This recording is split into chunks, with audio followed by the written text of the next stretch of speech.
তার ধীরে ধীরে মৃত্যুকে ঢলে পড়েছিল, কিন্তু বদলে বল হরিবল হরিবলে চোখে জলে ভেসে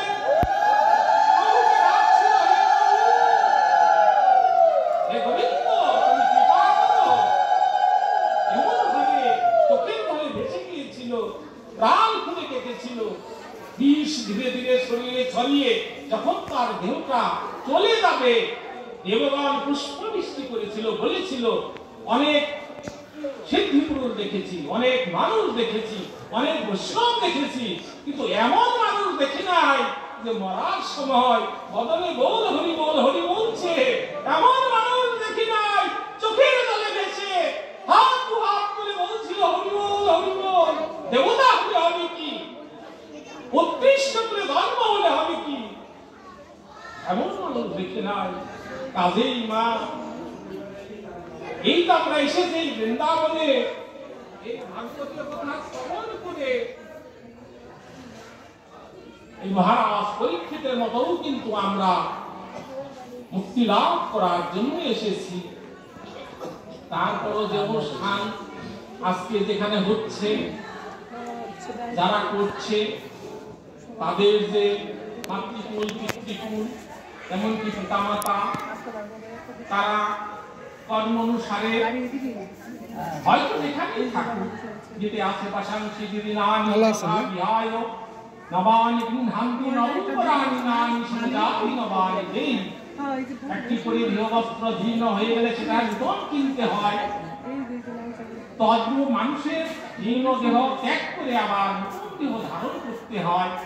কর্ম অনুসারে যেখানেই থাকুক না কেন, তারা দুহাত তুলে এই যে তারা যে সন্তান রেখে গেছে, এই সন্তানের উপর আশীর্বাদ করছে। কেননা যদি আশীর্বাদ না করত, বৈষ্ণব না হলে এই শিবাসঙ্গনে হরিনাম যজ্ঞ হয় না।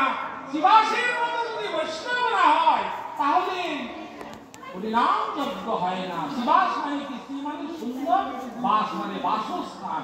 যদি তার হৃদয় সুন্দর না হয়, মানুষ সুন্দর না হয়, মন সুন্দর না হয়, তাহলে হরিনাম যজ্ঞ তার বাড়িতে কোনোদিনই হয় না। অতএব সেই পূর্বপুরুষের কৃপায় তাদের মন অবশ্যই সুন্দর হয়েছে।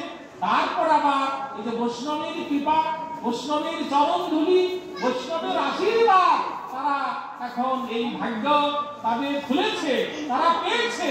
এবং তারা যদি এই প্রাণ খুলে এই বৈষ্ণবের চরণ ধুলি ছিঁড়ে ধারণ করে মাকে, অবশ্যই তার সামনের যে দিনগুলো আছে সেগুলো অবশ্যই তাদের বাসনা পূর্ণ হবে।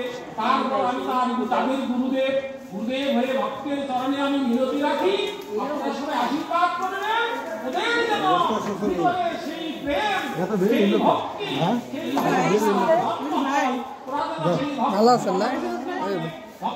সেবা দিতে পারে।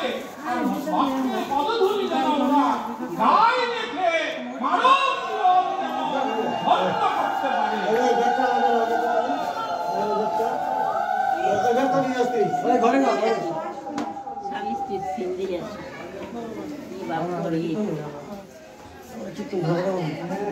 তাহলে দেখলেন ভাগবত কি হয়। আমরা কলিহত জীব, অন্যগত প্রাণ, অল্প মানব, আমরা যতই চেষ্টা করি না কেন ছয়টি ঋতুকে দূরীভূত করতে পারবো না। অন্যায় কর্ম করবই, পাপ কর্ম করবই। তবে আমার মহাপ্রভু বলেছেন, কলিহত জীব যত অন্যায়, যত পাপ, যাই কিছু করি, যদি তারা হরিনাম করে, সব সময় হরিনাম করতে হবে। যারাই পাঠ করেছিলাম আলোচনা, তো আজকে আমি আলোচনা করব কেন মানুষ অন্ন এবং অন্ন ভোগে যে ফলাফল, সেই ফলাফলটা কি? সত্য, কৃপা, তারপর কলি, চারটা যুগে অন্নভোগ দিয়েছি চারজন। আমি চারজনের কথাই বলবো।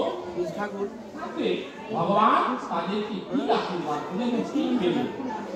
অর্থাৎ এখান থেকে আমরা শিক্ষা পাবো যে শিবাসঙ্গনে যে হরিনাম যজ্ঞ হয়নি, সেখানে অন্ন সেবা হয়েছে।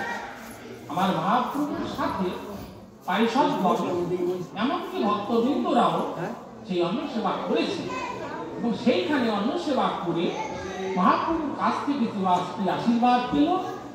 আবার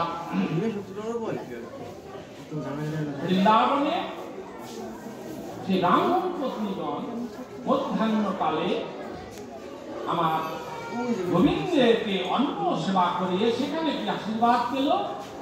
আর যুগে স্বর্ণমুকুট রাজা এই অন্ন সেবা করাতে কি পেল, সত্য যুগে ধরা অন্ন সেবা করে কি পেল। এই চারটি বিষয়ে আমি আলোচনা করব এবং এই চারটি বিষয়ের ভিতরে আপনারা দেখতে পাবেন যে অন্নটা কেন গোবিন্দকে সেবা দিয়ে ভক্তির সেবা দিতে হয়, দিলে কি পূর্ণ ফলগুলো আসে, এই নিয়ে আলোচনা হবে।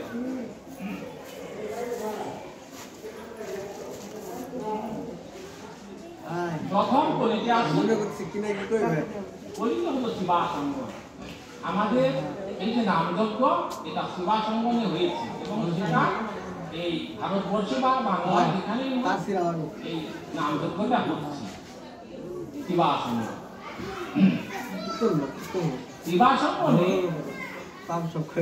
আমি মা শাস্ত্রীয় কথাই বলবো, বাইরের কথা খুব একটা বলবো না, কারণ হলো বাইরের যে কথাগুলো সেটা শাস্ত্রীয় সঙ্গত নয় এবং সেটা গল্প হয় বা বললে অনেকেই অনেক রকম আলোচনা করে, কিন্তু শাস্ত্রীয় কথা বললে সেটা কিন্তু কোনো আলোচনা করে না, কারণ 10,000 মানুষের সামনে কথা বললে সেটা শাস্ত্রীয় কথা, ভাগবতীয় কথা, এটা কিন্তু অপায়, সেটা হয় না, খারাপ কথা বলে না। তারপর অনেক শিক্ষার জিনিস আছে, অনেক কথা বলে মানুষ শেখার জন্য, তো শাস্ত্র থেকেও অনেক কিছু শেখা যায়, অনেক করণীয় আছে সেগুলো বলে ভাগবত গোসাই অনেক বলে, সেগুলো শেখানো যায়। কিন্তু আপনি সত্যিকারের যদি ধর্ম পালন করতে চান, তবে একটা কথাই বললাম যে যথা ধর্ম তথা ধর্ম, এই জিনিসটা কোনই মানুষ করবে না। আপনি ভাগবত গীতা একেবারে স্পষ্ট করে যদি বলে তুমি মিথ্যা কথা বলো না, এটা 200 বছর আগে মানুষের অভ্যাস ছিল যে মিথ্যা, যেমন মামার যে বাবা ছিল, আমার যে বাবা ছিল, তারা মোটামুটি 80% তারা, কিন্তু 90% তারা, এই বাড়ির যে দাদা ছিল মিন্টু নাম ছিল, তারা কিন্তু মিথ্যা কথা বলেনি, তারা জানে মিথ্যা কথা মহাপাপ। আর এখন যদি আমি বলি এটা বললো না মিথ্যা কথা মহাপাপ, আমার মনে হয় 10 লোক শুনবে না, মিথ্যা কথা বলবে। কেননা প্রকৃতিটা এমনই অবস্থায়, আবহাওয়াটা এমন অবস্থায় আছে, মনে বলে যে মিথ্যা কথা বললে আমরা ভালো থাকবো, কিন্তু আসলে শাস্ত্রটা বলে না, না বলে তা কিন্তু বলে না, খুব কম। আচ্ছা যাই হোক, এই যে দেখেন কলিতে শিবাসন মহাপ্রভুর লীলাস্থল এবং সেখানে প্রতিদিন মহাপ্রভু সেবা দেয় অন্ন দিয়ে এবং সেই প্রসাদ দিয়ে ভক্তবৃন্দরা পারিষদ সেবা করে। তো একদিন মধ্যাহ্নকালে যে মহাপ্রভুর সেবা দিলে সেবার আয়োজন করছে,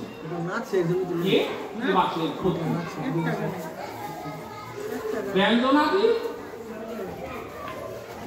দা দিয়ে তৈরি করছে। আর এদিকে শিবাসন মানে 24 ঘন্টা হরিনাম আজও হয়, আপনি নবদ্বীপ গেলে দেখতে পাবেন শিবাসন মানে আজও কিন্তু হরিনাম হচ্ছে 24 ঘন্টা। এবং ওই নামে প্রেমে রসে মুকুন্দ, রায় রামানন্দ, অদ্বৈতাচার্য অর্থাৎ সেই সময়ের যারা ভক্তবৃন্দ তারা ডুবে গেছে, নাম প্রেমে ডুবে গেছে। সামনে মহাপ্রভু আছে, নিত্যানন্দ আছে, সবাইকে নিয়ে শিবাসন এমন ভাবে নাম প্রেমে ডুবে গেছে। আর এদিকে ওই নাম শিবাসের পত্নী শুনছে, শুনে শুনে ব্যঞ্জনাদি দা দিয়ে তৈরি করছে। এই হলো ভাগবতের কথা, চৈতন্য চরিতামৃতের কথা। আর আমাদের কথা কি মা, বৈষ্ণব সেবা, গুরু সেবা, ভক্ত সেবা, যদি আমরা দিতে যাই আন কথা বলতে নেই, অর্থাৎ তাদের সেবার সামগ্রী তৈরি করতে আন কথা বলতে নেই। ডাল পাল্টে গেল, তারপরে বাড়ি গেল, যায় নাই অতীতে গেছে আরো 10 মিনিট আগে। ওদের তো হলো বাল্ব লাগিয়ে দিয়ে আসি বললো। ও হ্যাঁ, এরপরে ছিল ঘরে মনে হয় দেন্দি নাকি করে গেল। এই প্রেম যদি না থাকে তাহলে কিন্তু ভক্ত সেবা হবে না। তাই দেখুন সেবা সঙ্গনের নাম শুনছে আর ব্যঞ্জনাদি তৈরি করছে। হঠাৎ করে এমনই ভাবে নাম শুনছে, চোখের তলে ভেসে যাচ্ছে, বলে যাচ্ছে, অসৈতন্য হয়ে গেছে। এমন ভাবে নাম শুনছে আর প্রভুর সেবার সামগ্রী তৈরি করছে। হঠাৎ করে তার ছেলে এসেছে, ছেলেকে 2 হাত দিয়ে ধরে তা দেখে দিয়েছে। যখন দেখে ফেলছে চিৎকার করছে, চিৎকার করার সঙ্গে সঙ্গে তার মধ্যে ভাবটি চলে গেছে। সেই দেখে তার ছেলেকে তা দিয়ে কেটে ফেলছে, হাও হাও করে চিৎকার করছে, চোখেই চলে ভাবছে একটা ছেলে কি করবি। হঠাৎ করে সেই জীবাশের কর্ণে তার স্ত্রীর কান্না চলে গেছে। জীবাস আস্তে আস্তে ধীরে ধীরে উঠে তার স্ত্রী নিকটে এসে দেখে কি যে ছেলেটি দ্বিখণ্ডিত হয়ে আছে, চোখের জলে ভাগছে, হাও হাও করে কাঁপছে। আর জীবাস তখন তার পুত্রকে বলেছিল, তুমি কেন কাঁদছো, তুমি কেন কাঁদছো? ওদিকে তো নাম হচ্ছে, নামের ভিন্ন হবে। এই যে ছেলে গেছে তো তাতে কি হয়েছে? নাম যদি অপরাধ হয় সে নামের অপরাধ কিন্তু একটু অধিক হবে। ছেলে গেছে তাই কি হয়েছে? আর গৌর বলে কাঁদো, গৌর বলে কাঁদো, মায়ার খেলা, গেছে তো গেছে। তখন তাকে মাথা হাত দিয়ে বুঝায়ে সুঝায়ে চোখের জলে ভেসে ভেসে কাঁদতে কাঁদতে সেইখানে আবার চলে গেছে। নাম যেখানে হচ্ছে, নাম শুনছে, ভেসে যাচ্ছে। আমার গৌরহরি তখন শিবাসকে বলেছিল, শিবাস কিন্তু নাম প্রতিদিনই শোনো, এমনি করে আজকে চোখের জল দেখছি, মানে মায়ার জল, কারণটা কি? অন্তর্যামী প্রভু তো বুঝতে পেরেছিল। শিবাস বলেছি, না প্রভু কিছু নয়, অবশ্যই কিছু হয়েছে। না প্রভু কিছু নয়। আর দেখে চোখের জল আরো ঝরঝরিয়ে পড়ছে। তখন মহাপ্রভু চিন্তা করে দেখুন, এমন বিপদ, সে বিপদের কথা মহাপ্রভুকে বলছে না, মহাপ্রভু আর বলছে কিছু নয়। এখন কি আর প্রভু ওই আসনে বসে থাকতে পারে? নেমে হাত ধরে দিয়েছে তার স্ত্রীর নিকট, যে দেখি অবস্থা। তখন তুমি বলেছো, তোমার এই অবস্থা হয়েছে, তুমি কি আর বলতে পারতো না? তুমি বললে না কেন? কি বলল প্রভু? যার কেউ নাই তার তো আছো তুমি। পুত্র গেছে তাকে কি হয়েছে? পুত্র তো মায়ার পুত্র, আর তুমি তো আমার সাধনার দেবতা। প্রভু কি বলবো, তুমি ছাড়াই আমার আর কে আছে? প্রভু তুমি ছাড়া। শাস্ত্র বাবা, অন্যদিকে শিক্ষা। চেয়ে দেখুন কি আছে, কে আছে? আছে বিপদে পড়ে আছি, কেউ আসবে? আসবে। মা কত ডাকি, যারা চলে গেছে তারা কি আসবে? কিন্তু একবার প্রাণ খুলে বলবে, বল হরি বল, হরি বল।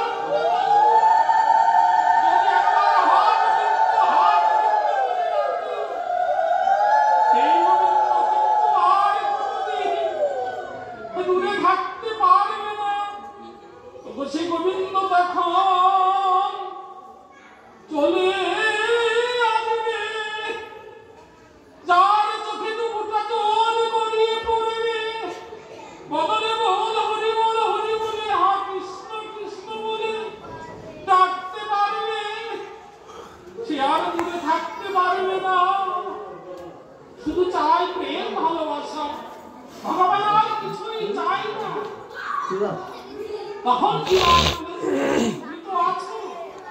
তুমি ছাড়া তো আর কেউ নেই।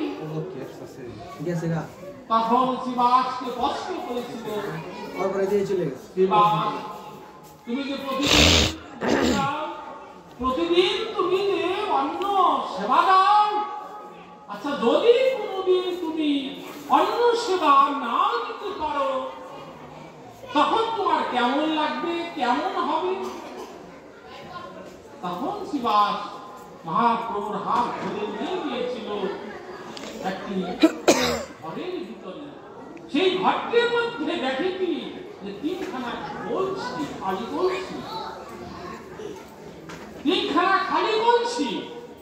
তখন মহাপ্রভু বলেছিল, শিবাস ওই তিনখানা খালি বলছি আমি তো বুঝতে পারছি না, এটা তুমি কেমন আমাকে দেখাতে এনেছো?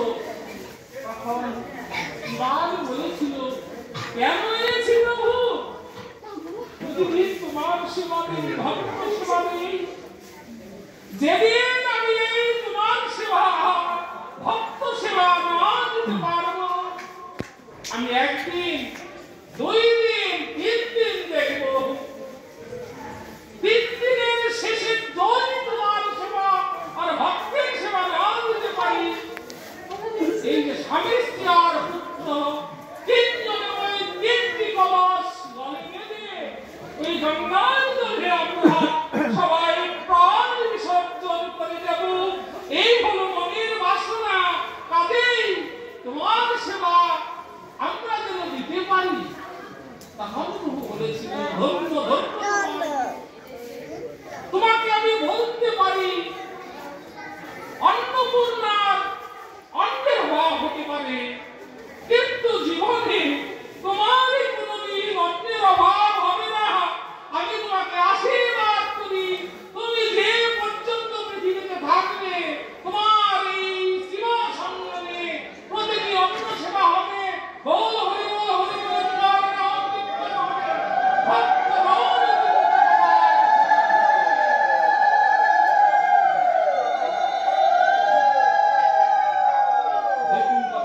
আশীর্বাদ মহাপ্রভু দিয়ে দিল। আদৌ হচ্ছে তার কাজেই অন্ন সেবার গুণে কি আশীর্বাদ করলো? অন্নপূর্ণার অন্ন হতে পারে, অভাব হতে পারে, তোমার কোনোদিন অন্নের অভাব হবে না। কাজেই মা, এই যে আমরা সংসার করি, প্রতি বছরে একবার যে দান সামর্থ্য হয় ভক্তের সেবা গোবিন্দের ভোগ দিয়ে অবশ্যই কিন্তু দেওয়া প্রয়োজন। আরো আছে চৈতন্য চরিতামৃতে অন্ন সেবা প্রমাণ আরো আছে, এখানে আমি রাখলাম। এখন দাপর যুগে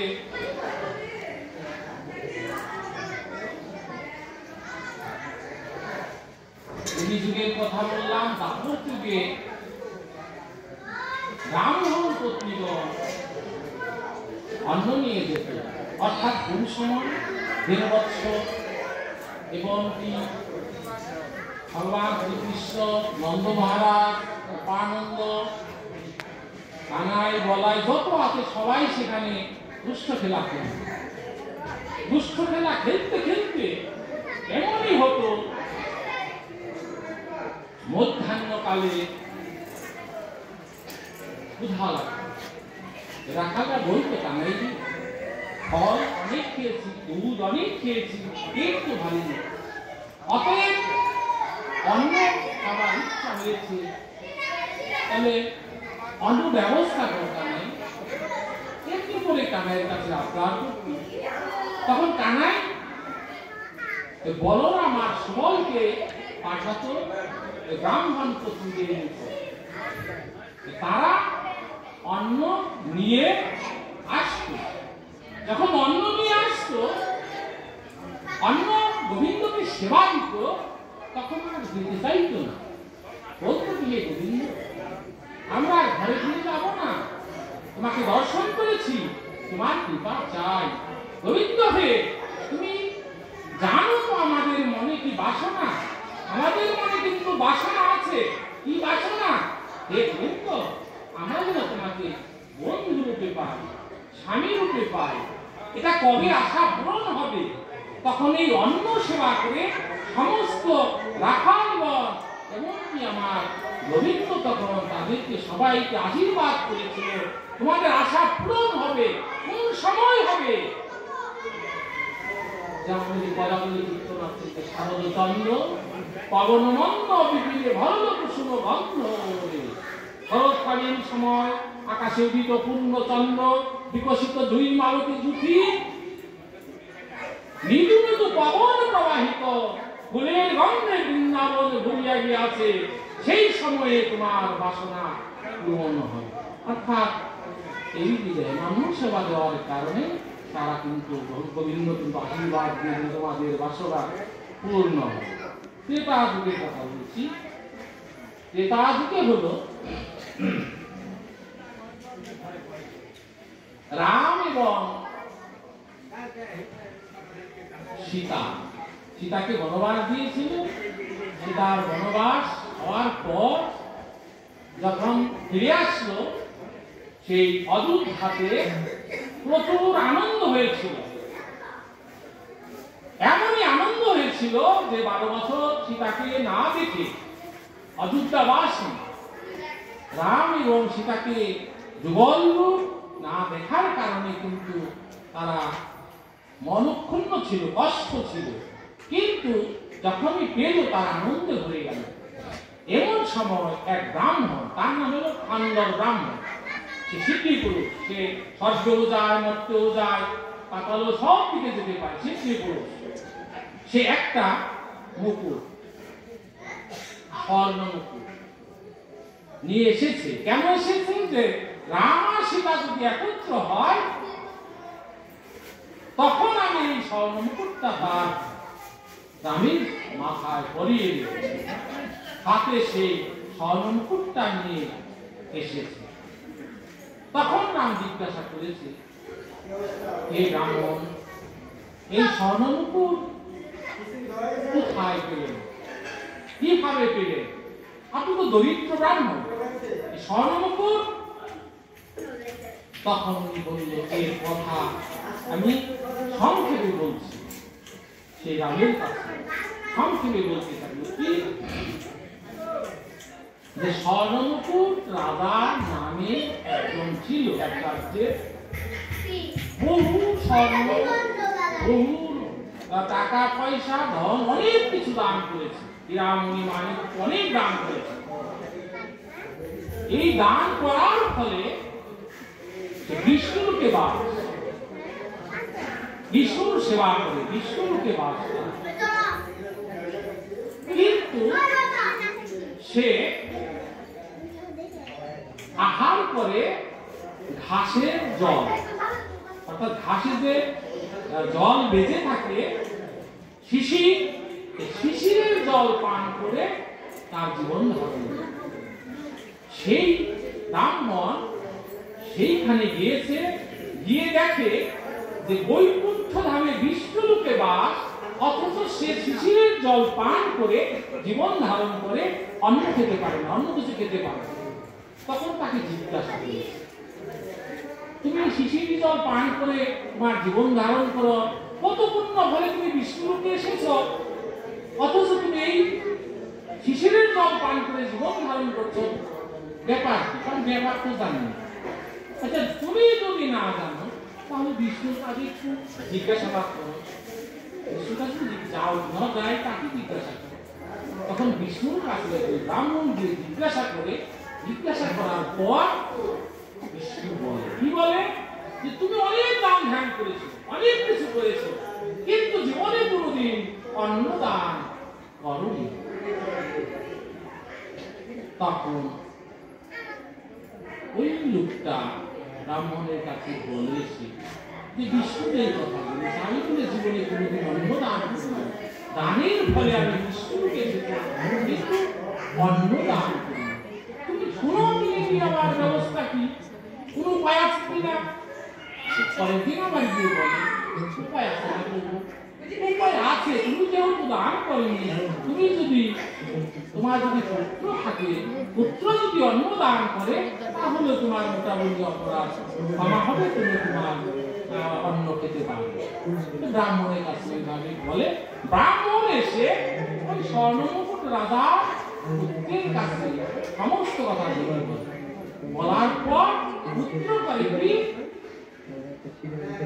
পরের দিন অনেক ভক্তবৃন্দ নিমন্ত্রণ করে অন্ন সেবা, যখন অন্ন সেবা করায় সেটা তো সমাধান হয়। ওই পুত্র তখন ওই মুকুটটা ব্রাহ্মণের হাতে দিয়ে দেয়, অর্থাৎ ব্রাহ্মণ তখন নিয়ে এসে রামের কাছে দেবে। এই কিন্তু বলল, তখন রাম তখন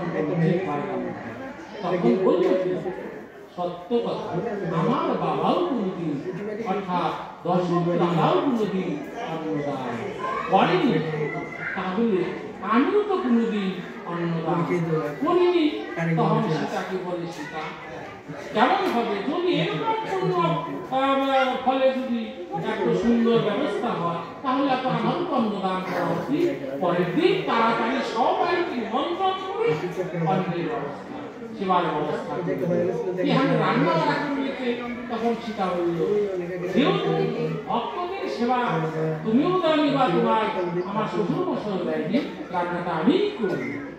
তখন সেবা করে কি রান্না করে প্রসাদ সেবা করে ভক্তরা এমনই আনন্দিত হয়। তখন সীতা বলে, অন্ন সেবা করালে দক্ষিণা দিতে হয়। এখন দক্ষিণা কি দেবো, আমার কাছে তো কোনো কিছুই নেই। তখন মহাদ বাড়িয়ে দেয়, বলে কি দাও, তোমার চরণ ধুলি দাও, টাকা পয়সা দিব না। মা তো আমি, আমার সন্তানরা টাকা পয়সা খাবে না, আমি এমন আশীর্বাদ দিব তাদের ভিতরে সমস্ত দুঃখ কষ্ট যেন দূর হয়ে যায়।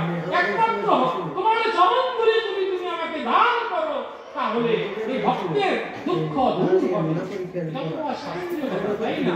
কিন্তু এই যে জাগতিক জগতের কথা, যে অনুষ্ঠানটি আরম্ভ হচ্ছে, যদি এই ভক্তের ধুলি গায়ে মাখার জন্যই কিন্তু সবাই আমরা এসেছি, তাই না? তবে মুখে তো বললে হবে না, চোখের তলে ভক্তের চরণ ধরে বলতে হবে। কি বলতে হবে? দাও দাও আমার চরণ ধুলি, ওগো দাও দাও ওগো চরণ ধুলি, ওগো ধুলির গুণে কেন আমি মুখে কৃষ্ণ বলি, ওগো দাও দাও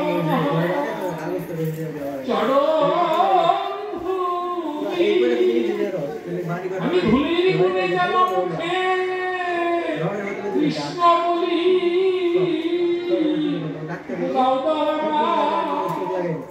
বই আমার ভাগ্যে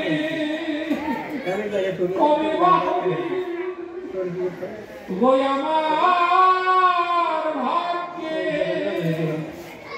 কবে বা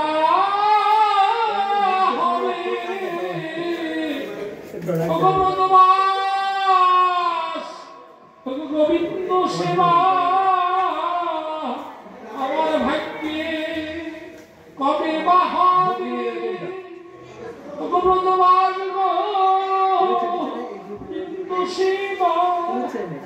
কবে সমস্ত হিংসা বিদ্বেষ সমস্ত কিছু ভুলে প্রাণ খুলে পদরে বল হরি বল হরি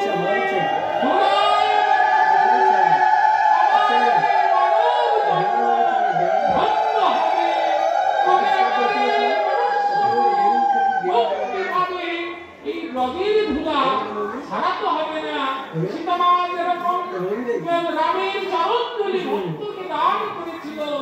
এই প্রকার ভক্তরাই পারে আমাকে উদ্ধার করিতে, ভক্তের চরণগুলি পারে আমার এই গতি করিতে। তাদের কবে হবে?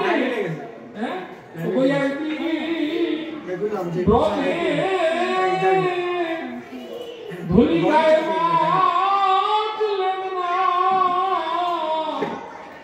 একদিন নদীর ধুলি গায়ে মাখলাম না, তারপর মুখে বল হরি বল হরি বলতে হবে। এই দেখে বিশ্বরূপ গোস্বামী বলেছিল, কি বলেছিল? ওরে হরি বল হরি বল ভাই রে, এই হরি নামে আছে এমনি সুধা, ওই এই ফেলিতে দিবে হবে ক্ষুধা। ওগো কৃষিদের তপতৃষ্ণা, এই হরি নামে করে দূর। হরি বল হরি বল হরি বল ভাই রে, ওগো তোমার ভব পারে যাবা আশা থাকে যদি, করুণে না জন্ম গোপদ সমান তোমার হবে ভব নদী। অনায়াসে এই দাবি করে গোপদ সমান হবে ভব নদী, অনায়াসে যাবি করে ধোয়া নিয়ে বদলে বল হরি বল, হরি বলে এইভাবে বলতে হবে। তাহলে হবে কি ও আমার মনের বাসনা পূরণ হবে, আমার মনের বাসনা পূরণ হবে, আমার মানব জন্ম ধন্য হবে, মনের বাসনা পূরণ হবে। সীতা মাতা সেই ধুলো নিয়ে ভক্তের নিকট যখন দিল, ভক্তেরা চোখের জলে আসে নাই, বিশ্বাসে নেই।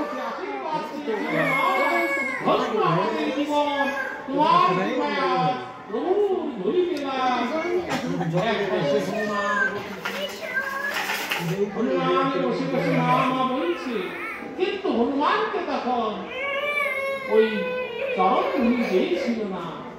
হনুমান চোখের জলে ভিজে যাচ্ছে, সবাইকে কৃপা করলো না, আমাকে চরণ ভূমি দিল না।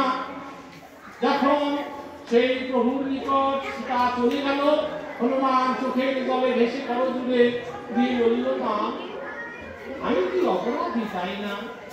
সবাইকে দিলে আমাকে চরণ ভূমি দিলে না। তখন মা বলার একটি মুক্তার হাত হনুমানকে দিয়েছিল। হনুমান তখন মুক্তার হাতটি হাতে নিয়ে একবার মাথায় দিল, একবার নাকে দিল, একবার কানে দিল, হ্যাঁ, সমস্ত অঙ্গে সেই হাতটি স্পর্শ করাতে লাগলো। কিন্তু দেখলো কি, ওই হাতটি কোথাও যত জায়গায় স্পর্শ করলো, কিন্তু রাম নামার ওই হাতে তখন উচ্চারণ করলো না। তখন কি করেছিল হনুমান? তখন ওই হাতটি ছিঁড়ে ছিঁড়ে সরে যখন রাগ করে বলেছিল, আরে মনের বানর, মা মুক্তার হাত ছিঁড়ে ছিঁড়ে ফেলে দিলি কেন? তখন বলেছিল, ভাই লক্ষ্মণ কেন দিয়েছি? এই তার হাতে তো আমার প্রভুর নাম নেই, মুক্তার হাতে তো আমার প্রভুর নাম করে না। যেখানে আমার প্রভুর নাম করে না, নামকে আমি হাতে কি করব? তখন বলেছিল, মুক্তার হারে নাম করে না দেখে তুই মুক্তার হাতটি ছিঁড়ে ফেলে দিলি? আচ্ছা, তোর হৃদয়ে, তোর দেহে যে কোনো অঙ্গ প্রত্যঙ্গতে তোর হলি না এই রাম নাম করে তুই দেখাতে পারবি? তখন বলেছিল, অবশ্যই আমার এই হৃদয়ে আমার সেই রাম সীতা সবসময় বিরাজমান।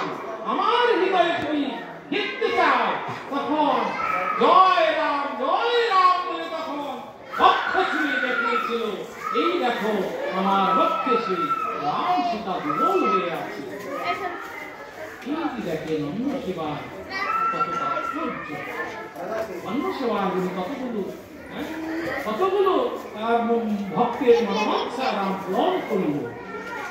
এই যে অন্য সেবা আমরা জেনে কেন? আবার সত্য যুগে দেখুন, ধরাক্রম হলো ভিক্ষু, দিন দরিদ্র ব্রাহ্মণ ভিক্ষা করে তাদের জীবিকা নির্বাহ হতো। এমনি সময় এক ব্রাহ্মণ রূপে আমার বিষ্ণু তাদের দ্বারে উপস্থিত হয়েছিল। তাদের ধর্ম ছিল কি, ভিক্ষা করে যাই পেত সমস্ত গোবিন্দকে বিষ্ণুকে দিয়ে নিবেদিত প্রসাদ তারা কিন্তু, আর যদি তাদের বাড়িতে কোনো ভক্ত আসত, বৈষ্ণব আসত, তাদেরকে দিত, তাদেরকে না দিয়ে খেত না। তখন সেই ব্রাহ্মণ উপস্থিত বলল, আমি 7 দিনের উপবাস, আমাকে খেতে হবে। অবশ্যই ঘরে কিছু নেই, স্বামীকে বললো, স্বামী যাও ভিক্ষা করে তাড়াতাড়ি কিছু তন্দুরি নিয়ে আসো। স্বামী গেল একদিকে ভিক্ষা করতে, ঘুরে কোথাও ভিক্ষা না পেয়ে ঘোড়ার কাছে উপস্থিত বললো, ঘোড়া আমি তো কিছুই পেলাম না, ধর্ম নষ্ট হবে, প্রতিদিন নারায়ণ তাদের সেবা না দিলে আমার ধর্ম নষ্ট হবে। অতএব তখন সে নিজে গেল, নিজে দাঁড়িয়ে দাঁড়িয়ে ভিক্ষা আরম্ভ করল। কেউ দিল, যখন না দিল তখন চোখের জলে ভেসে প্রভুকে ডেকেছিলাম, প্রভু তাহলে কি আমার নারায়ণ সেবা হবে না, ভক্তির সেবা হবে না? আমার এই গার্হস্থ্য জীবন, ভক্ত সেবাই আমার ধর্ম, ভক্ত সেবাই আমার কর্ম, ভক্ত সেবাই আমার সব, তাহলে কি আমার ধর্ম নষ্ট হবে? কাঁদতে কাঁদতে ধীরে ধীরে প্রাণ খুলে যখন ডেকেছিল, তখন ধর্মরাজ একটি দোকান গেলে রাস্তায় বসেছিল। ধরা গিয়ে সেই দোকানের কাছে গিয়ে অনুরোধ করেছিল, দোকানদারের কাছে আমাকে কিছু তন্ডুল, কিছু ব্যঞ্জনাদি দিলে আমি ভক্ত সেবা দিব, নারায়ণ সেবা দিব। আমার কাছে তো বলি নেই, তাহলে তখন ধর্মরাজ বলেছিল, দিতে পারি, আমি যা চাইব তাই দিতে হবে। তখন মনে একাদশী না একটু পরে তারপর আমার সংকল্প করল, দেহটা গোবিন্দকে ইন্দ্রিয় রিপু সর্বদা দেখি কি চান। আচ্ছা ঠিক আছে, আপনি যা চান তাই দিন। নাও শুনি, তোমার চোখে যেন এক ফুটা জল না পড়ে, এই অস্ত্রটা দিয়ে তোমার এই বাম স্তনটি কেটে আমার কাছে বন্ধক দাও, আমি তোমাকে অনেক কিছু দিব। বাম স্তন কেন? পুত্রের অধিকার এই বাম স্তন। ধর্মরাষ্ট্র সে পুত্র হিসাবে কিন্তু চেয়েছে আর ধরাকে পরীক্ষা করছে। তখন বিষ্ণুকে স্মরণ করে ছুরিটা হাতে নিয়ে বলেছিল, প্রভু সবই তোমার সেবায় লাগাবো। স্তনটি কেটে ওই দোকানদারের নিকট জমা দিয়ে তন্ডুল ব্যঞ্জনাদি নিয়ে ভালো করে রান্না করে পারস করে ওই ব্রাহ্মণকে যখন সামনে দিয়ে প্রণাম করেছিল, এক ফোঁটা রুধির ভূমিতে ভূমিষ্ঠ হয়েছিল। তখন ব্রাহ্মণ বলেছিল, হে মা, তুমি কি অদস্য না? তোমার দেহতে এক ফোঁটা বিন্দু ভূমিতে পড়ল। তখন বলেছিল, বাবারে, আমি অদস্য নই, আমি দাঁড়ে দাঁড়িয়ে ভিক্ষা করেছি, ভিক্ষার কিছুই যায়নি, কিছুই পাইনি। এক দোকানদারের নিকট আমি বাম স্তনটি কেটে বন্ধ রেখে তোমার জন্য আমি সেবার সামগ্রী করেছি, তুমি কৃপাকে গ্রহণ করো, না হলে আমার ধর্ম নষ্ট হবে, তোমার সেবায় আমি লাগবো না। প্রভু হে ব্রাহ্মণ, কৃপা করো।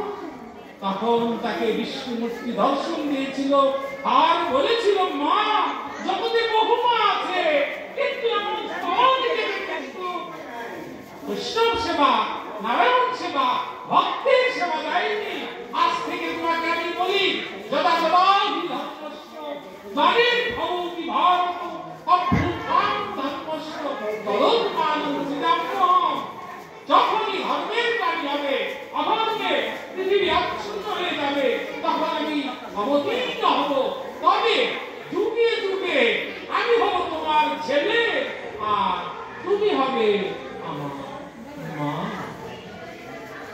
যে দেখুন অন্য সেবার গুণ আশীর্বাদ কাজী অন্য সেবা এই জন্যই প্রচলিত বলিতে অন্যকে দান মানুষ না খেলে বাঁচবে না সত্যকে আপনি না খেলেও বাঁচত কিন্তু কলিতে অন্নগত প্রাণ অন্যের উপর মহাপ্রভু অনেক পুণ্য রেখেছে মহাপ্রভু বলেছে এই হরিনাম যজ্ঞের ভিতরে অন্ন সেবাটা কেন প্রশস্ত করেছে অন্ন সেবাটা এই জন্যই করেছে কলির মানুষ অন্ন সেবায় না করলে বাঁচবে তাই কলির ধর্মটা আমি আলোচনা করি লাস্টে আমি বিশ্রাম দেব সেটা হলো কি এক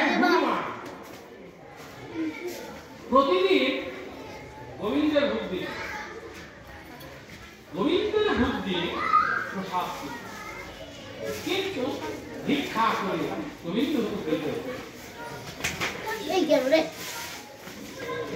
তো একদিন তোমার মা দিব আমি ভিক্ষা করি গোবিন্দের ভক্তি প্রসাদ আমার ঢুকে না আমি ভিক্ষা যা পাই কিংবা প্রার্থনা করেছি আমার বলো না বলেছিল গোবিন্দের কৃপা হয়েছে হঠাৎ করে নারদ বিনাশ্বরে মধুর কণ্ঠে হরিনাম করে ওই বুড়িমার ঘরে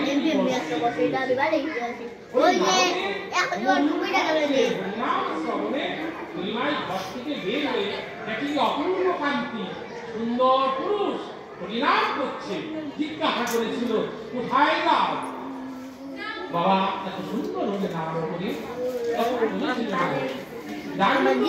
প্রভুর কাছে প্রভুর কাছে কি হেঁটে আচ্ছা তুমি যদি যাও আমার কাজ দাও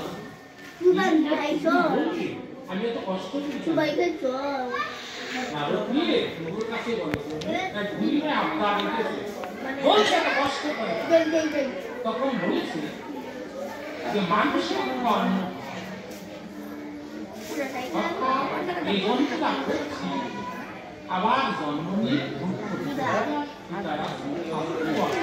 আমাদের সনাতন ধর্মে কর্ম যে যেরকম কর্ম করবে কর্ম অনুসারে কর্ম জন্ম ভালো করলে ভালো খারাপ করলে খারাপ এইভাবে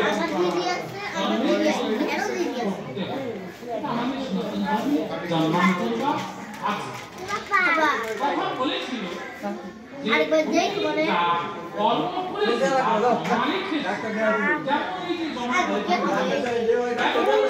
প্রত্যেকটা মানুষের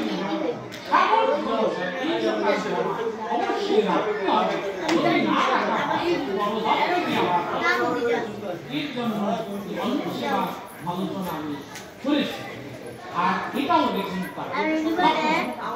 এসে বলে জমাদারকে তাই দিয়েছে প্রভুর কাছে বলবে জমা আমি রাখবো না বেশি করে আনবো সেই পরে না করে মরে যাবে তখন প্রভুর কাছে বলে জমাতে আছে যা কিছু দিয়ে দিয়ে দিতে বলছি ধরেন 2000 টাকা দিয়ে দিবে যখন 2000 টাকা নিয়ে আসলো আসার পর বুড়িমাই যখন চিন্তায় পড়ে যাবে যে চাইতাম করতাম এখন জমা দিয়ে আর তো জমা নেই আমি সব হবে না সবভাবে নেই গ্রামের 5 জন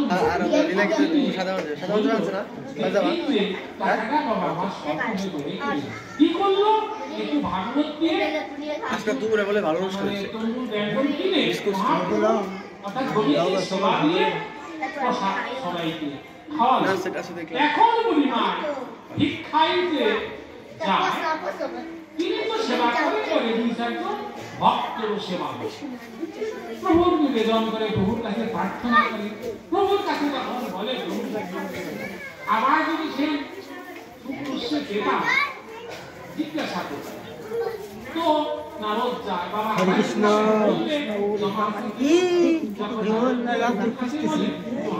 খুঁজতেছি আমি খেয়ে তুলতেছি দিয়ে দিতে জিজ্ঞাসা করবি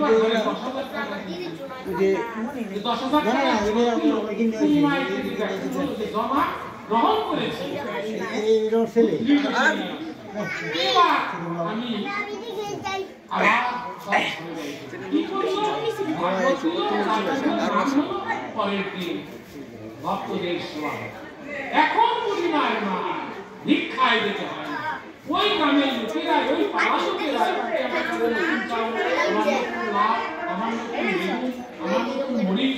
এইভাবে দারুণ হলো ভক্ত সেবা তো পূর্ণিমায় আবার যখন বলে দিয়ে বলিতে পারবেন 1 লক্ষ টাকা দিয়ে তখন পূর্ণিমা মনে মনে ভাবলো এই টাকা দিয়ে আমি নাম যজ্ঞ করবো কি ভাগবত নাম হবে ভোগ হবে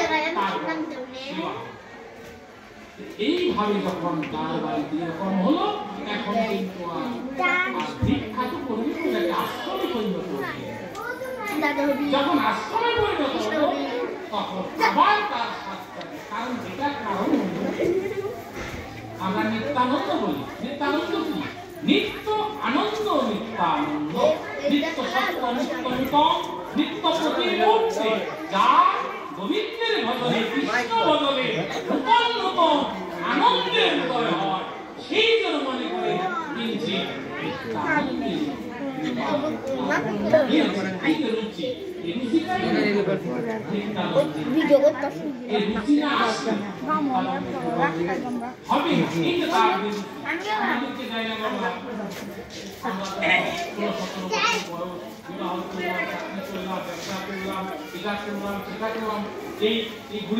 আমাদেরকে চাই নাই আমাদের লক্ষ লক্ষ টাকা দিয়েছে সে টাকা দিয়ে কি করেছি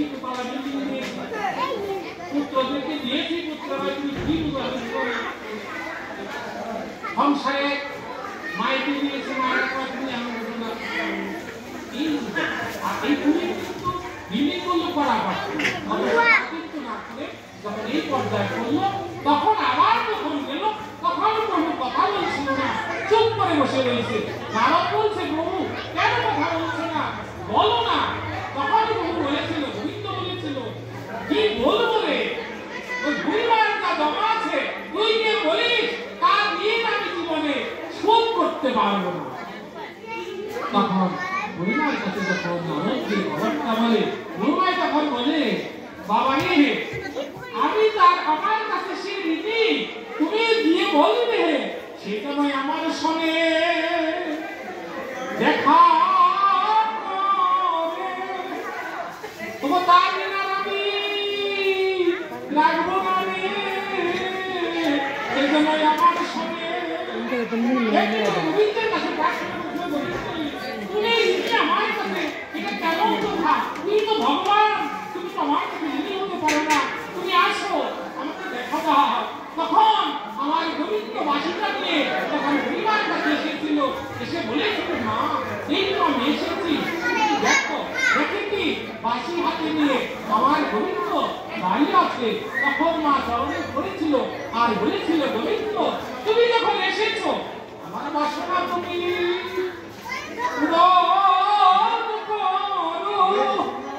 যশোদার কোলে বসে তুমি যেভাবে ননি মাখন ছানা খেয়েছো আমার কোলে বসে তুমি সেই রকম ননি মাখন ছানা খাও তোমার মনের বাচ্চা পূর্ণ করো তখন গোবিন্দ তার হাতে সেবা নিয়েছিল আর বলেছিল মা কি তোমার বাসনা তখন বলেছিল বৃন্দাবনের ভজন গান ব্রজবাসীগণ সবাই চায় রাধা কৃষ্ণ দেখিতে গাও না দেখা তখন হাতের মুরলি বদনে দিল জয় মন্ত্র জয় রাধে জয় রাধে রাধে বলে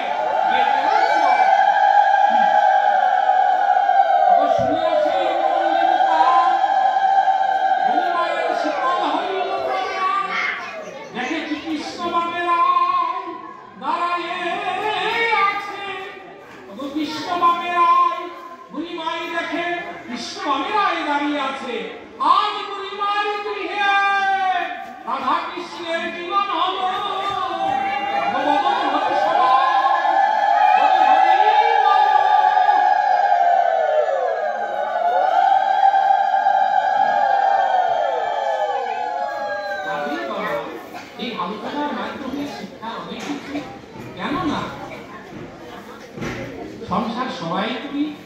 কারোর মাসে 1 লক্ষ, কারোর মাসে 10,000, কারোর মাসে 5,000।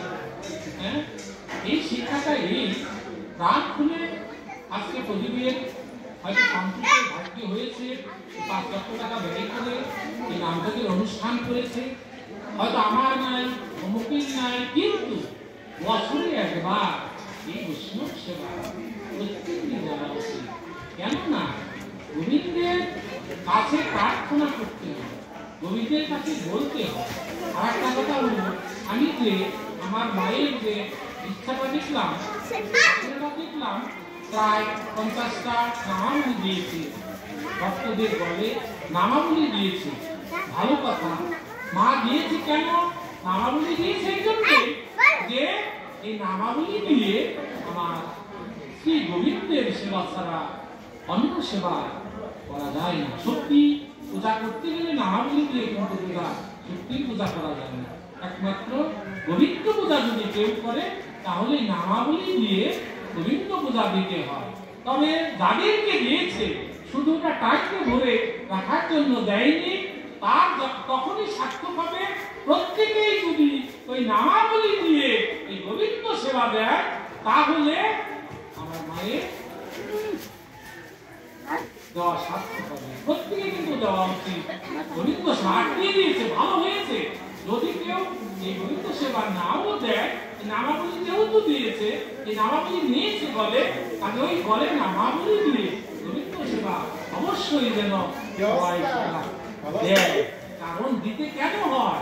এই গুলিমার মতো মা বলতে হবে গোবিন্দকে, কি বলতে হবে? যে আমার ভগবন্ত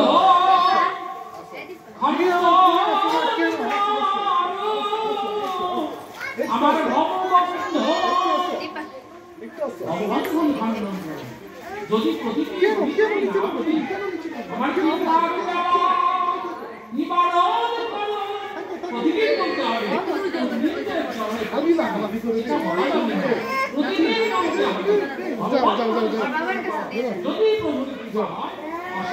বুঝছি, তুমি থাকবো না। বাবা, আজকে আমরা সবাই প্রতিজ্ঞা করি এই গোবিন্দ ভজন কাল থেকে প্রত্যেকে আমরা আর বদনে পরিণাম করব। সবাই মিলে বলতে হবে হরে কৃষ্ণ কৃষ্ণ কৃষ্ণ হরে হরে, হরে রাম রাম রাম হরে হরে। এই যে হরিনাম করালাম, আর যেন ভুল না হয়। কাল থেকে সবাই প্রতি হবে কৃষ্ণ সেবা করবে আর হরিনাম করবে, তাহলে সবারই গতি হবে আমার গোবিন্দ চরণে। সবাই আমরা সেবায় গতি হতে পারবে। জয় জয় শ্রী শ্রী রাধা।